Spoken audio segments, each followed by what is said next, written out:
I had been married to Gardenia for less than a year when her Prince Charming returned to the country. She found fault with me in every possible way and even gave me an enormous surprise. "You can't give me what I want. Why can't you just set me free?" I agreed to the divorce, changed my name, started over from scratch, and 5 years later finally took my company public. To expand the business, I stepped into Cydia once again. I never expected that the moment I walked out of the company building, a little girl would suddenly hug my leg. "Daddy," she shouted. Her voice echoed through the entire underground garage. Chapter 1. The girl looked about 4 or 5 years old, not an age where a child is completely ignorant, and I was certain I had never seen her before. But there was no way I could use force on a little girl. Besides, this was the parking garage of the office building where my company was located. We had just moved in, and the entire building was full of my employees, partners, and associates. "Little one, what's your name?" "I don't have a daughter as big as you," I said, rubbing my temples. After thinking it over, I could only lift her into the car first. "My name is Vicky. You're my dad. I've seen you on Mommy's phone," the little girl said, puffing out her cheeks and looking at me with obvious displeasure. "And who is your mom?" I asked with a bitter smile. "Gardenia." The girl shot me a sideways glance, as if my question were incredibly stupid. My whole body jolted as memories surged out like floodwaters breaking through a dam. Back in college, I had secretly loved Gardenia for 3 years. She was the celebrated campus belle of G University, born into privilege, while I was just a poor student living on scholarships. During military training, I fainted from hypoglycemia. Gardenia was a year ahead of me and volunteered at the infirmary. When she handed me a tissue that carried the faint scent of gardenias, she stood against the light, beautiful like an angel. "You're awake?" she asked when she saw me staring blankly. She reached out to wipe the cold sweat from my forehead. "You're fine now. You're in the infirmary." Thank you," I stammered, then added after a pause, "Senior." It was a little ridiculous. She was kind to everyone, yet I fell for her beyond all reason. Secret love is a one-man battlefield. Just to catch a distant glimpse of Gardenia, I joined the club she was in and participated in activities organized by her faculty, but I always watched from afar, because she already had a childhood sweetheart, someone perfectly matched to her background. After graduation, with my advisor's help, my project secured investment, and I started a small tech company. Gardenia's family fell on hard times. Her boyfriend abandoned her and went abroad, and she ended up working as a receptionist at my startup. Years of suppressed feelings finally broke loose, and I began pursuing her. Then one night, after I was drugged and got drunk, she became mine and agreed to my proposal. Gardenia didn't love me, but since everything was already done, I thought we would live on like that, neither good nor bad, and that one day she might accept me. Until a year later, when Gardenia betrayed me for her ex-boyfriend. The two secretly carried on an affair, and she even leaked confidential documents of one of my company's most important projects. Not only did my company fall into crisis when the project collapsed, I myself was also accused of stealing core source code. "You took advantage of me while you were drunk. You ruined me, so I'll ruin you too." Gardenia snarled at me through the iron bars of the detention center. Even now, recalling that look still sends a chill through my entire body. I stared at the little girl who bore a faint resemblance to Gardenia, my hair standing on end. "I'm not your dad. Get out of the car. I'll have my assistant take you home, or I'll call the police to take you away," I threatened coldly. Vicky looked frightened, her big eyes instantly filling with tears, but my mind was already made up. I sent a message for my assistant to come down and take her away. Seeing that tears were useless, Vicky slowly opened the car door and got out, turning her head back again and again as my assistant led her away. I let out a long sigh and silently comforted myself. "Walter, you're no longer the Noah you used to be. You already died once, you can't turn back now." Chapter 2. My name used to be Noah. Like some cliché stories' vicious supporting character, my family consisted of an alcoholic father, a gambling mother, and a broken me. After finally getting into G University, I escaped from home and lived in constant fear, stretching every penny as if it were two. Aside from secretly loving Gardenia, I had never done anything immoral or unforgivable. That one time, though, I got drunk, and the alcohol had been drugged. I never knew why Gardenia appeared in my room, nor did I have time to figure out who had slipped something into my drink. Before that, Gardenia had always responded to my pursuit with indifference. No matter how I explained myself, she refused to believe I had been framed. Still, she agreed to marry me, even though the process was far from ideal. Even though she misunderstood me, I always believed that time would reveal a person's true heart. In public, Gardenia was always warm and radiant, like a spring breeze. Everyone who met her fell for her beauty and gentleness. People would say, "Noah, you lucky bastard." All I could do was smile bitterly. In private, Gardenia was full of spoiled rich girl temper. She demanded the best of everything: food, clothes, daily necessities. She expected to be served hand and foot, and the financial pressure on me was immense. And because I felt guilty toward her, I never talked back no matter how she insulted me. Gradually, her verbal sarcasm escalated into physical violence. I endured it all in silence, on the surface, well-dressed and polished. Underneath, my body covered in bruises. Perhaps my submission pleased her. Sometimes, when she was in the mood, she would have me serve her in bed. But even that was never under my control. The moment she was satisfied, she would kick me off the bed, then fling contraceptives at my face in disgust. Disgusting. Someone like you would be the lowest grade gigolo there is. I felt that my sins did not warrant this kind of punishment, but what was done was done. I could only endure it. After all, when I was a child, my father would beat and scold me whenever he got drunk. Maybe I was just born cheap, thick-skinned, tough, unlikely to die anyway. When the company finally began to show some promise, Gardenia's attitude toward me softened. That day, she unusually came to my office with a bottle of wine, wearing a rare gentle expression. In that cramped office, we spent a night of reckless indulgence. A few days later, the police came knocking, saying my core code had plagiarized that of the Reyes family and demanding I cooperate with the investigation. The project collapsed, the company's cash flow broke, and it soon became unsustainable. But I wasn't completely without evidence to turn things around. The company couldn't be saved, but at least I wouldn't go to prison, just burdened with debt. Unexpectedly, when my father heard the news, he suffered a cerebral hemorrhage and was left paralyzed. My mother finally left the mahjong parlor, coming to see me at the detention center, thin as a skeleton. Mom, it's fine. He always beat you anyway. Just think of yourself as free now, I said after days without proper sleep. My mother paid no attention to my condition, only rambling on about how hard her own life had been. Noah, he's your real father. I don't care, you must pay to save him. My mother shrieked, as if I were some unforgivable villain. I said nothing. Save him? But dear mother, who was going to save me? Somehow, my mother managed to get in touch with Gardenia. Gardenia came to see me, bringing Simon with her. Chapter 3. They said that as long as I gave up any chance of turning things around, obediently swallowed this silent loss, they would give my parents a sum of money, and I wouldn't have to repay my debts either. Noah, your little company is something I can crush with a flick of my finger. Simon sneered viciously, his hand lingering on Gardenia's waist. You dared to touch my woman, this is the price. You only need to serve 1 year and you'll be out. That's already a bargain for you. Otherwise, for what you did to me, it would be at least 3 years. Gardenia said as she nestled against Simon, looking at me with contempt. Since we got married, have I ever treated you badly? Why did you betray me? I almost lost control. Like a drenched, miserable stray dog, I refused to give up the appeal, until Gardenia came to see me alone. Just give it up. People like you, no matter how hard you struggle, are nothing more than ants the Reyes family can crush by stamping their feet. If I hadn't lost my virginity to you and had married into the Reyes family instead, my family would have had a chance to make a comeback, and I could return to my old life. Now I'm pregnant. Without you, I wouldn't have ended up like this. You already ruined me. Don't ruin this child too. You can't give me the life I want. Why can't you just let me go? Gardenia rested a hand on her lower abdomen, where a new life was growing. I wasn't narcissistic enough to think the child was mine. It was far more likely a bargaining chip for her to marry Simon Reyes. In the end, unable to withstand my mother's hysterical tantrums and the blow of this unexpected pregnancy, I signed the divorce agreement, trading 1 year in prison for some peace and quiet. While I was serving my sentence, my father still died. My mother was buried under a mountain of gambling debts. When creditors came after her, she fell from a building while trying to hide and died, with no one to claim the body. The call had no choice but to go to Gardenia. After I was released, I tried to ask about where my mother's ashes were. All I got in return was her mocking reply that they had been casually dumped in a trash heap, followed by a curt demand to never contact her again. I was left utterly alone. I changed my name to Walter, believing everything could start over. I never expected the sudden appearance of that little girl to throw my life into chaos all over again. Fortunately, after arriving in City A, work piled up quickly. Before long, I forgot about Gardenia and the little girl, throwing myself completely into my job.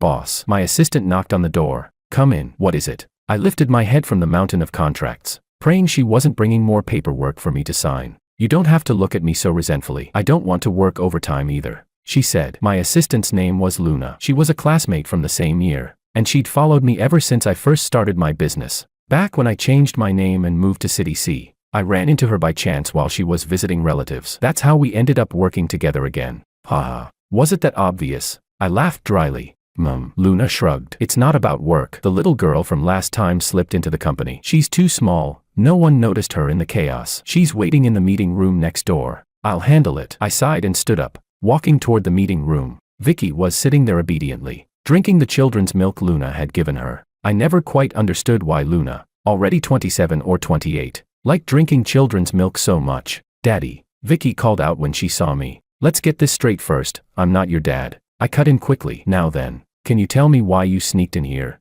Mom isn't home. I was hungry, Vicky said, sounding aggrieved. Then why didn't you call her? I asked. Mom, she doesn't like me calling her. She's with Uncle Reyes. Vicky lowered her head. Her little fists clenched tightly around the hem of her clothes. Uncle Reyes, Simon Reyes. Weren't those two already carrying on together long ago? Then why was Vicky calling him uncle? After all these years, had they still not gotten married? The very next second, I felt disgusted with myself. Whether Gardenia was married or not had nothing to do with me.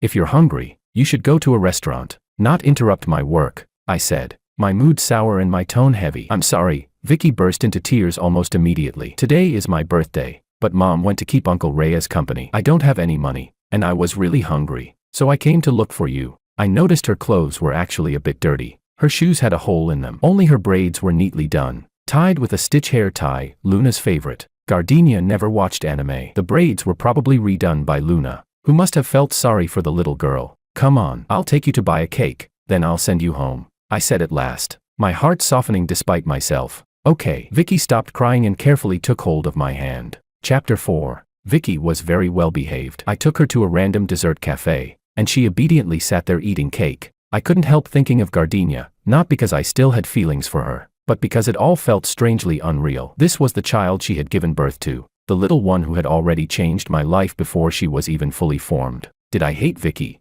Maybe I did. Perhaps the very first second I saw her, when I realized she was Gardenia's child, I felt disgust toward this little girl. But by the second time I saw her, I had already begun to let go of that feeling. What a cute little girl. Are you out playing with your dad? The server carried our cake up to the second floor and teased her warmly. Shoo, he's not my dad, Vicky explained. Before the server started treating me like a human trafficker, I chose to pull out my business card and point to the office building across the street. Sorry, I am her father. She's throwing a tantrum. I scared her by saying I didn't want her anymore. And now I've been stripped of my parental status. Ah, here's my card. I work across the street. Sir, no need to be nervous. You two look so alike, it's obvious you're father and daughter, the server said with a smile. I felt a bit awkward and sat back down sheepishly. Uncle, what's your name?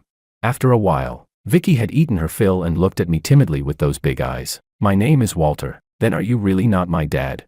I'm not entirely sure. I'm sorry, but legally speaking, I don't think I'm your father. But just now, your mom should have taught you not to go with strangers, or you could be kidnapped and sold. Of course I wouldn't sell you, but I also don't want to be mistaken for a human trafficker. So yes, I lied, but that wasn't right, and you shouldn't learn from it. I racked my brain trying to explain myself, while Vicky just blinked at me with her big eyes. Indeed, even though I had tried my best to ignore this fact all along, Vicky only resembled Gardenia in her eyes. Everything else about her was practically a carbon copy of me. Simon was mixed race. Vicky didn't resemble him at all. Biologically speaking, I was probably her father. Uncle, lying is a skill humans must learn in order to survive, Vicky suddenly said very seriously. Why? I asked, confused. Because Mom says so. Especially men, if they don't lie, they can't survive at all, Vicky replied. This is insane. What on earth has Gardenia been teaching you? I felt a headache coming on. I'm done eating. Thank you for spending my birthday with me. Uncle, I won't bother you at work anymore. Bye.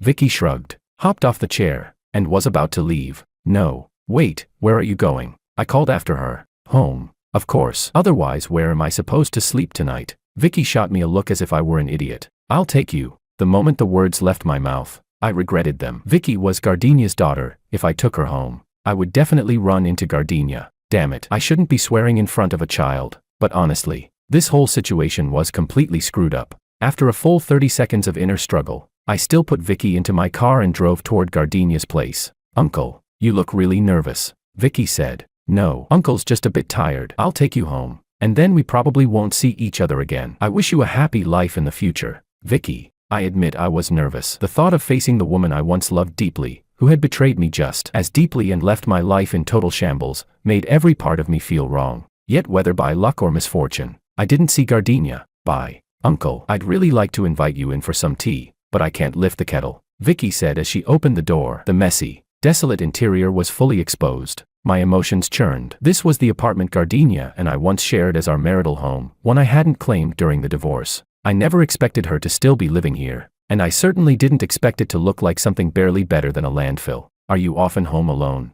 I should have turned around and left, but I couldn't stop myself from asking. Yeah, Mom says no, but I think her boyfriend doesn't like me. So when she goes to be with Uncle Reyes, I stay home by myself. Vicky nodded. Walter, you're a complete idiot. I cursed myself inwardly, then rather rudely stepped into my ex-wife's place and began cleaning up the mess. At the very least, a little girl shouldn't be living in an environment like this. I was doing this for the child, absolutely not because I still cared about Gardenia. Chapter 5. When we first got married, I bought an apartment behind my parents' backs and put it under Gardenia's name. Ha! Such a tiny 2-bedroom. And you think this is enough to please me? Gardenia rolled her eyes dramatically when she moved in. Sorry, but at least this way we don't have to pay a mortgage, I said awkwardly, rubbing my hands together. The marriage had happened unexpectedly, and I hadn't had much time to prepare. Other than this apartment, we didn't even have a proper wedding. Oh, Gardenia snorted angrily, then stuffed all her luxury clothes and handbags into the closet in one go. Before long, the closet was full, so the guest bedroom became her walk-in wardrobe as well, because she didn't want to share a bed with me, and the guest room was piled high with clothes and bags. I spent most nights after marriage sleeping on the living room sofa. Later, about half of her clothes and bags disappeared. Then the living room got a new Italian designer leather sofa, paired with wool cushions and several fluffy throw pillows. Such tasteless junk. Only furniture of this quality is worthy of me, Gardenia said proudly, chin raised, without explaining where her clothes and bags had gone. So my sleeping spot was upgraded, from a cheap fabric sofa like something out of a model home to an expensive couch worth about a third of the apartment itself. A startup company is always busy. Sometimes I was so exhausted that I didn't even bother to eat dinner. I'd just collapse into sleep the moment I got home. Although Gardenia worked as the receptionist at my company, she always clocked out on time and never waited for me. But she never skipped a meal. Even if I was so sleepy my eyelids were fighting each other, she'd still kick me awake and make me cook dinner. If you starve to death, that's your problem. I still need to eat,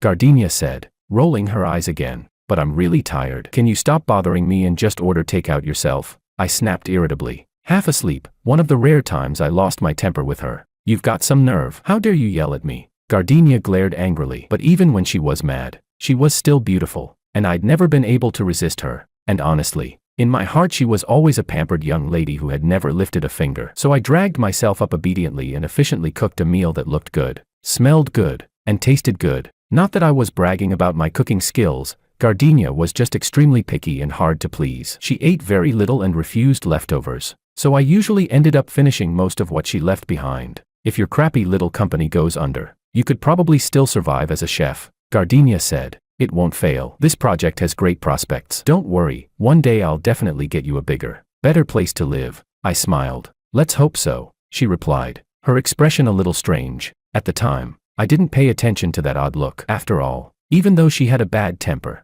I could still feel that somewhere beneath her actions, changing the sofa, forcing me to cook and eat, there was at least a trace of concern for me. She didn't love me. When we first slept together, she cried bitterly. I had thought about turning myself in if she truly couldn't bear it. But after she finished crying, she still agreed to marry me. So for her to do even this much was already pretty good. I was even a little grateful for someone like me, who came from a deeply dysfunctional family. Being able to have a home at all felt like a dream. Isn't marriage like this? A man and a woman, not perfect, but manageable. As my company got busier and busier, Gardenia also started disappearing more often. Sometimes she wouldn't come home all night, and when I was frantic with worry, she'd soothe me gently. Honey, I'm just out having fun with my girlfriends. Don't be mad, Gardenia said in a coquettish tone. It sounds pathetic, but back then, I really was completely wrapped around her finger. After closing a major deal, I excitedly bought her a gold necklace. But that night, she still didn't come home. Why do you never come back anymore? I sat guarding the gift and the roses all night,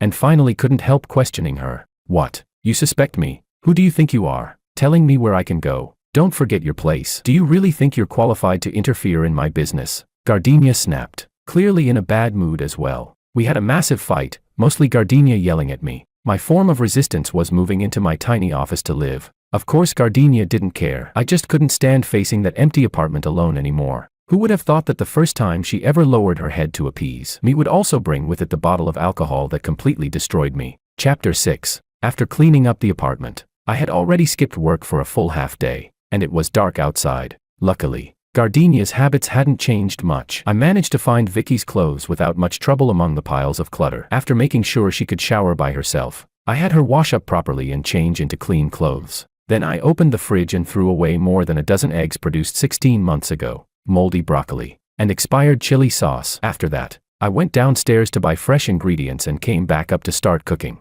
Uncle, you're amazing, Vicky said, sitting at the dining table and praising the longevity noodles I made. Am I? I smiled bitterly. This was a skill I had learned from her mother. Yeah, Mom's cooking is always terrible, either way too salty, or she uses sugar instead of salt. Vicky pouted like a little adult, her face full of disdain. She used to be a princess. She doesn't know how to cook, I said. Princesses can know how to cook too. That just depends on whether they want to. But my mom, she really can't cook, Vicky said with great seriousness. Eating still doesn't shut you up. Hurry and eat, or it'll get cold, I said, not knowing whether to laugh or cry. Just as I was about to eat the other bowl myself, there was suddenly a click at the door. The door opened. Mom. Vicky jumped off her chair and ran excitedly toward the entryway. Get lost. But the voice that came first wasn't Gardenia's, it was a low, male voice. A voice I would never forget in my lifetime. A voice that made my teeth itch with hatred. Uncle. Uncle Reyes. Vicky's voice trembled, tinged with tears, as she awkwardly backed away from the doorway. You scared Vicky. My anger shot from the soles of my feet straight to my head. I strode over in a few big steps, blocking the entryway and glaring at Simon Reyes. Hey, you. What was your name again, Noah? Simon was clearly drunk, and he had the unconscious Gardenia slung over his shoulder. Walter, I replied coldly. TCH. Simon didn't care. He sneered and tried to push his way inside. Forgive me for being blunt, but you don't seem very welcome in this house, I said, refusing to budge, staring straight into his light green eyes. And what the hell are you? Beating you up back then wasn't enough, and you still dare show up here? Simon grabbed Gardenia's face and forced her head up. Gardenia. Your charm really hasn't faded. This guy came crawling back to you again. Huh? Gardenia was forced to look up, her consciousness not fully awake yet. That face, I had thought I would never forget it for the rest of my life, but at this moment, I couldn't recognize who the person in front of me even was. She was painfully thin, her face covered in gaudy, heavy makeup, yet it still couldn't hide the swollen, bruised cheeks and the exaggerated dark circles under her eyes. G.A.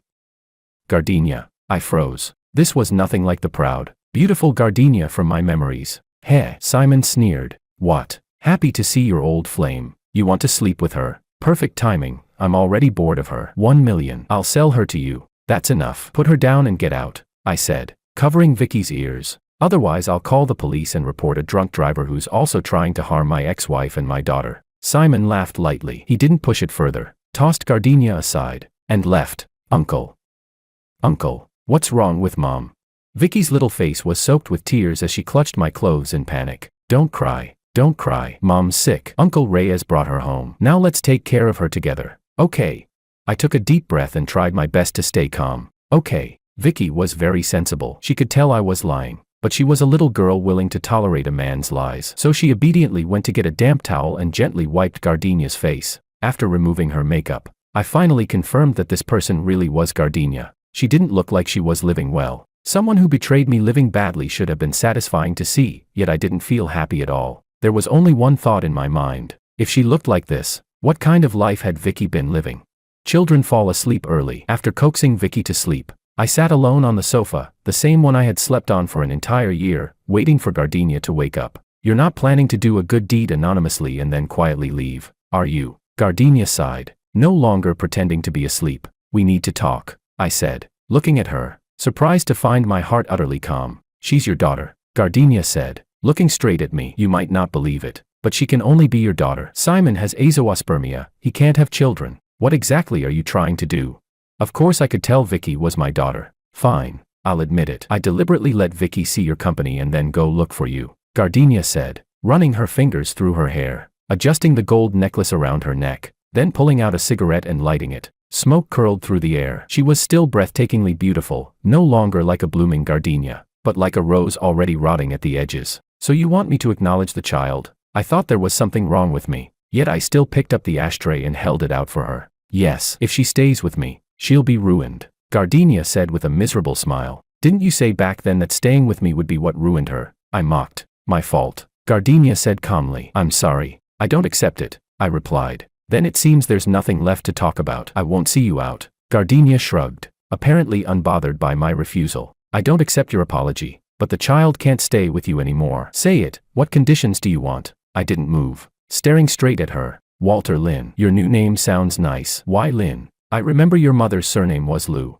Gardenia said, changing the subject instead of answering. After I got out of prison, my mentor actually contacted me on her own. She said she believed in me and supported me starting over. So when I changed my name, I used her surname. Gardenia nodded. She slowly finished her cigarette and stubbed it out. Tomorrow morning at 10. I'll bring Vicky's documents. You bring your household registration booklet and ID. We'll meet at the Civil Affairs Bureau. That's it. I frowned. That's it. Her name is Vicky. Surname Song. You can change it to Lynn if you want. Gardenia shrugged. I hope tomorrow will be the last time we ever see each other. Of course, I said. I stood up, straightened my slightly rumpled suit, and left that house. I didn't ask about the injuries on Gardenia's body, nor about her life over these past years, because aside from that lovely little girl, our lives no longer had anything to do with each other. Hopefully, the next separation would be a permanent one. Goodbye forever, to the woman I once loved deeply, hated deeply, and now no longer cared about at all. Goodbye, Gardenia. Chapter 7. At 10 o'clock the next morning,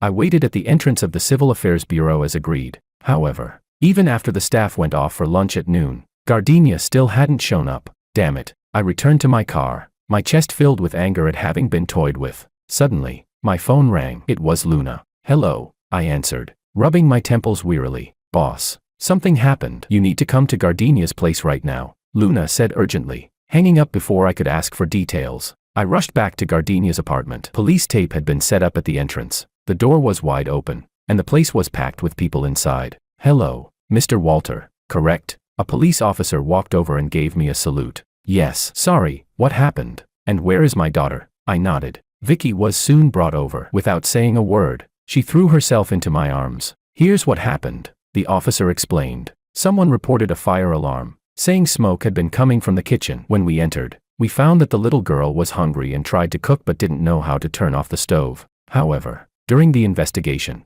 we discovered her mother in the bedroom. She had already passed away. The preliminary cause of death is a drug overdose. Her relatives have been notified. The child called your assistant, MS Luna. After she arrived, she said you are the child's father, so we asked her to contact you to come pick her up. I understand. Thank you. May I take the child with me first? This place isn't really suitable, of course, but please don't leave City A for now, and keep your phone on. Holding Vicky, I left the residential building with Luna, pushing through the crowd of onlookers. After finally getting into the car, we decided to go to Luna's place first. It was closer, and we could rest there for a bit. When did I ever tell you I was her dad? I shot Luna a sideways glance and asked. She looks exactly like you. If I hadn't known you for so many years, I would have suspected you were some kind of scumbag dad from those running away with the ball web novels. Luna said it as if it were perfectly natural. What ball? I didn't understand. Running away while still pregnant, Vicky added. It's a kind of online novel. Vicky, you're not allowed to read that kind of messy nonsense anymore. I scolded her, feeling unsettled. Gardenia was dead. How did this happen so suddenly? And how was I supposed to explain this to Vicky? Auntie Luna, where's my mom? Sure enough, Vicky asked about Gardenia. Didn't I tell you already? Mom went to be a detective. We can't disturb her for now, Luna said as she brought us back to her home, a cozy little place. 3 bedrooms and a living room, with 2 cats inside. Oh. Vicky didn't ask any more questions and went off to play with the cats. Luna looked rather proud. She said it herself, kids were always distracted by cats, especially hers. They were bold, loved people, and got along extremely well with children. Boss, you sit with Vicky. I'll go cut some fruit. I was deeply grateful. Luna was incredibly perceptive. She could tell I needed time to think. Uncle Walter, my mom is dead, right? Vicky suddenly asked. No, she's just tired. I froze, unable to react in time. No one stops breathing when they're just sleeping. I saw her this morning. Don't worry, I already knew what death was when Grandpa passed away. But, you're not my dad, and my mom is dead too. It feels like no one wants me anymore. Uncle Walter, you should find me a decent orphanage. Vicky's eyes were red. The words she spoke were heartbreakingly mature. My voice caught. I am your dad. I'm sorry. Last night, your mom and I already talked it through. She was supposed to bring you to see me today. I was just about to. Tears slipped down uncontrollably. In a world where I thought I was completely alone, there was still a child connected to me by blood. I was so close to taking her away, letting her live a carefree life. So why did life still have to make her go through all this? Vicky, listen to me. I was your mom's ex-husband. We separated because of relationship issues. Back then, I didn't know you existed. It's not that I didn't want you. How could you possibly be a child nobody wants? Your mom hoped that you could live with me. What about you? Would you like to come live with Dad? Dad, Vicky said softly. I feel like crying a little. Can I cry? I miss Mom. Yes, of course you can. I held my daughter tightly, my heart feeling like it was being carved apart. By the time Luna came back from cutting fruit, Vicky had cried herself out and fallen asleep in my arms. I found this at Gardenia's place, Luna said, not bothering to comfort me, and casually tossed me a USB drive. Inside were records of how the Reyes family had framed Gardenia's company back then, along with evidence of Simon Reyes forcing young female employees, dealing drugs, running illegal gambling, and organizing group sex. Gardenia had been deceived by him and hadn't lived well, but she had deceived Simon too. One piece after another. There was even complete evidence preserved for my own case from back then. Sigh. Of course. That included the video of the chaotic night we spent together in the office. Wow. Luna raised an eyebrow. Didn't expect that. You're pretty impressive. Walter. Shut up. My face burned. I couldn't understand how Luna, a woman, could be even calmer than me seeing this kind of thing. What are you blushing for? At least now you've got evidence to clear your name, don't you? Luna smiled with an unmistakably suggestive look. What's the point of reopening the case now? Using this kind of video as evidence, I'd rather let my reputation rot in the ground forever. I snapped angrily and closed the video. There was one last audio file left in the folder. Without thinking much, I clicked it open. Are you crazy? You want me to drug Noah? Gardenia's voice came through. Sounds fun, doesn't it? Find a male escort to go in and have his way with him, and I'll get your dad out on bail. Simon's vile voice followed. Simon. He's just my junior from school. I'll get you the code you want very soon. Why do you have to target him like this?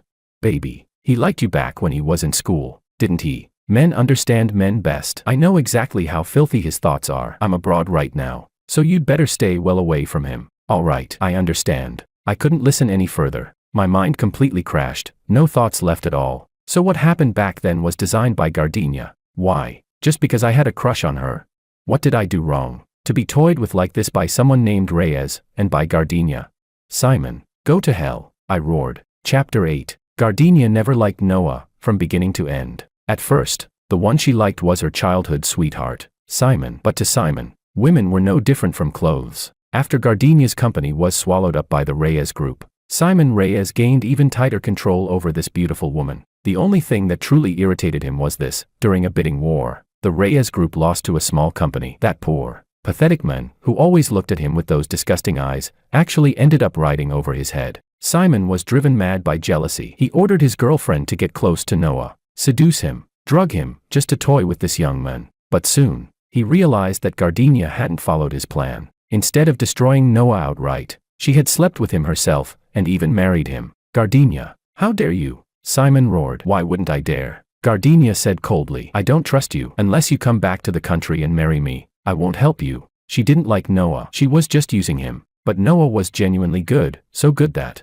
without realizing it, Gardenia began to care about him in a twisted, awkward way. Even though she didn't like him, even though she was still in love with Simon Reyes and dreamed of marrying into the Reyes family, even though she had harmed him, still, the moment she found out she was pregnant, she decided to give birth to the child, this child who carried half of Noah's blood. Simon, as expected, did not keep his promise, but he also refused to let Gardenia go. At the very least, with Simon's help, Gardenia managed to get her father out safely. So she raised the child while remaining Simon's mistress. That dangerous man both loved and humiliated her. Gardenia always wore the necklace she had retrieved from a trash bin. She didn't know why. She suspected it was karma for betraying someone's sincerity. It wasn't until her father passed away that she finally felt there was no point in continuing to entangle herself with Simon. But she still had a daughter. Fortunately, at that time, the man who had changed his name to Walter returned. Vicky, look, this is Daddy, Gardenia said gently, holding the little girl and pointing at the spirited man on the screen. I have a dad. Will he like me? Vicky asked, confused. He will. It's because I knew he would like you that Mommy decided to give birth to you, Gardenia replied. Gardenia didn't like the man named Noah. He was capable, and he was kind, but there was always a deep-seated inferiority about him. Something that seeped out from his bones. The kind of inferiority brought on by a broken family, clinging like a parasite. The men she liked were bold and radiant, like Simon used to be. Noah was too cautious. She had never truly taken him seriously, but Gardenia felt that she had, in fact, fallen a little for Walter. They met again after 5 years of separation, in the marital home he had once given her. For the sake of a little girl he had only just met, Walter sat across from his enemy and said calmly yet firmly, "We need to talk. No shouting. No tearing each other apart. No accusations. Just a discussion about the child's future. He had long since stopped caring. He was still kind, like the morning sun. And so, at a moment when the ground was littered with the ashes of past harm. At a moment after she had betrayed and lost him forever. At a moment when he had been destroyed by her, only to be reborn. On the last night of her life, wearing the necklace he had given her, Gardenia fell in love with Walter. Chapter 9. With sufficient evidence in hand, I took Simon to court on the charge of being suspected of murdering my wife, Walter, formerly known as Noah. The judge glanced at me, clearly confused. With all due respect, you're already divorced. Your divorce certificate is right there in your evidence bag. Oh, yes, I replied calmly. At the time, I ran into some trouble. I divorced her so I wouldn't drag her and the child down with me. But now, I'm planning to remarry, to give the child a complete family. I lied without even blinking. All right, the judge shrugged. In truth, the charge I brought did not stand. Gardenia's death was ruled an accident. However, the crimes Simon had committed were supported by overwhelming evidence. Prosecuted by the authorities, he would never be able to turn things around in this lifetime. My name was finally cleared. Riding that momentum, I secured quite a few new clients and successfully established myself in City A. As for Gardenia, I neither wanted nor needed to sue a dead person. She had betrayed me, but she was also the child's mother. I didn't want Vicky to grow up believing that her mother had been a bad person. Vicky once said something very true: adults need lies, because in the adult world, things are rarely simply black or white. Some things, once they pass, should stay in the past. I also didn't change Vicky's surname. Her mother raised her and loved her. She would always deserve her daughter to carry her name. Vicky, my daughter, please take care of me in the years to come. All right, I take that back. After raising a little girl on my own for a full year, I realized that children are truly the most difficult beings in the world. Sometimes I genuinely want to pry open her little head just to see what on earth is going on inside. Auntie Luna, I think there's no man in this world who can't be won over by a candlelight dinner. My dad is obviously the type who was betrayed and is just waiting for the female lead to heal him. Trust me, once he feels the warmth of a home, he'll definitely fall for it. Vicky was wearing a delicate little dress, her two small braids bouncing up and down as she gestured animatedly, looking ridiculously cute. Vicky, you're not allowed to read novels anymore. I was so embarrassed my toes were practically digging into the ground as I scooped her up. Dad, you have to move on. You don't need to stay single just because of me. Vicky whispered in my ear. It's okay. I'm not a 5-year-old kid anymore. I'm 6. I can accept Auntie Luna as my new mom. My heart melted completely. Even though I had originally come to question her about why she hadn't properly finished her kindergarten homework, no matter how childish it was, she still ought to do it properly. Sorry, Luna, for making you help pick up the kid, I said, smiling at her. It's fine. So, do you want to come over to my place and have a candlelight dinner? Luna shrugged. What? I froze. She's asking if you want to go to her place for a candlelight dinner and confess your feelings. Vicky rolled her eyes and repeated impatiently. By the way, the flower shop is still open. You can buy a bouquet of roses before you go. I like yellow ones, Luna added. Oh, okay, I nodded, my ears burning slightly. All right then, I'll go eat dinner at Grandpa Han's and Grandma Wang's place. Vicky spread her hands helplessly. You have to write. I know. I'll do that childish homework. Bye Dad. Bye Auntie Luna. Vicky jumped down from my arms and skipped off toward Luna's parents, exactly as she had planned. In that case, I said, bending slightly and extending my hand in a gentleman's bow. I think we could go on a date before dinner. What do you think, Vice President Luna? Of course. Luna raised an eyebrow and placed her hand in mine.